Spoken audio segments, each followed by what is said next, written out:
nosotros somos alumnos de la Escuela de Enfermería Doctor Santiago Valdés Galindo y hoy vamos a presentar el tema de acciones para la seguridad del paciente. Ok, primero se tiene que saber lo que es la seguridad del paciente, que en este caso es un objetivo de las ciencias de la salud que se enfatiza en el registro, en el análisis y en la prevención de los fallos de la atención prestada del servicio sanitario, que son causa de acerca de los eventos adversos, perdón. De acuerdo con las estimaciones, en México se aproxima a un 2% de los pacientes hospitalizados, pueden llegar a tener algunas complicaciones debido a no tener seguridad en los procedimientos y puede llegar a tener muertes. Y el 8% padece al menos algún daño sobre esta causa. Sin embargo, se calcula que el 62% de este tipo de eventos adversos son prevenibles. Esto quiere decir que todo puede llegarse a prevenir, puede frenarse desde las acciones que el enfermero tenga con el paciente.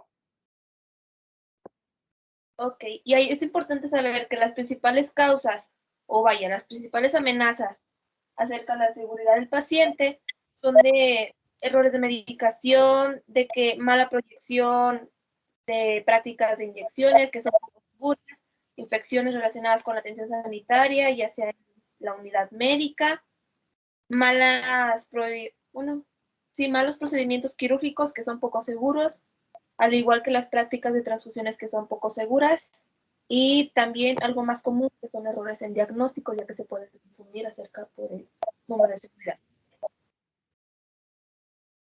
Hay que tener en cuenta que todo este tipo de prácticas pueden llevar a desencadenar muchos riesgos y muchos problemas para el paciente y puede llegar a salir más perjudicado de lo que entró al hospital.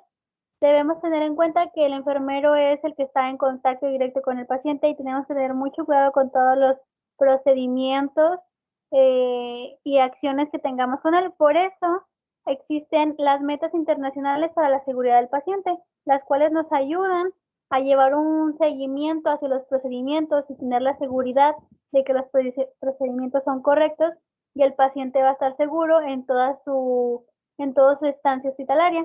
La primera meta sería identificación al paciente. Tenemos que tener en cuenta que debemos de tener muy claro qué paciente es el que estamos atendiendo en ese momento. Hay que identificarlo por su nombre, por el padecimiento del que llegó, por su número de afiliación, si es que tiene seguro social o si es particular, también hay que identificarlo. Debemos tener en cuenta que siempre antes de realizar algún procedimiento tenemos que identificar al paciente, checando el registro y checando su etiqueta en su cama. Hay que tener muy en cuenta eso. La segunda es la comunicación afectiva. Debe haber una comunicación tanto entre la enfermera como el paciente y la enfermera con el médico y el médico con el paciente. Todos tienen que tener la misma comunicación, tiene que haber una comunicación que concuerde y que al final de cuentas no haya malos entendidos ni haya por ahí algo que se pueda revolver y llegar a un mal procedimiento por culpa de una mala comunicación. 3. Seguridad en el proceso de la medicación.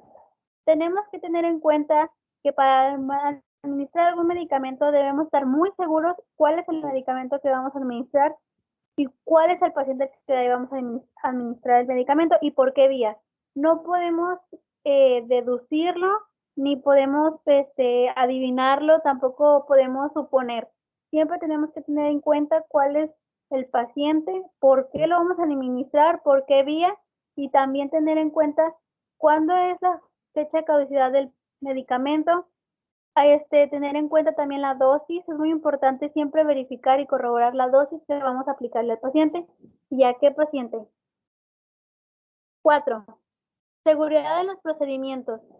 Debemos también tener muchísimo cuidado con cualquier procedimiento, ya sea invasivo o no invasivo, que vayamos a realizarle al paciente.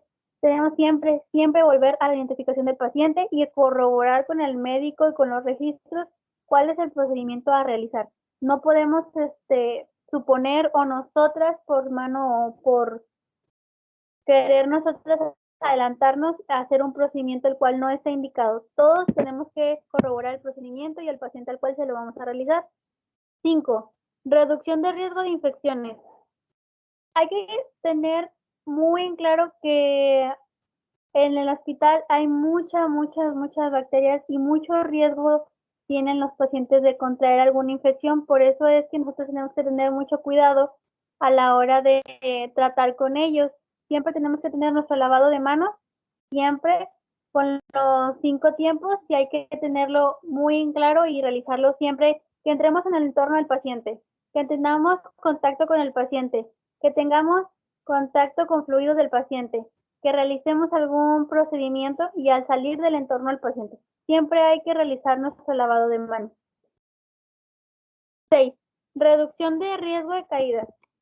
Hay que tener en cuenta que los pacientes en este tiempo o en el momento en el que están hospitalizados llegan a ser más susceptibles a tener caídas, ya sea de la cama, de alguna camilla, transportándose al baño, en cualquier situación. Por eso tenemos que tener cuidado al momento de tener al paciente, por ejemplo, en la cama.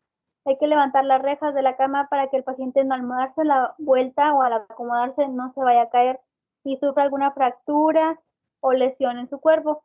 También tenemos que estar muy al pendiente cuando vayan al baño y tener cuidado porque se pueden caer y así realizarse muchísimos más problemas de los cuales entraron.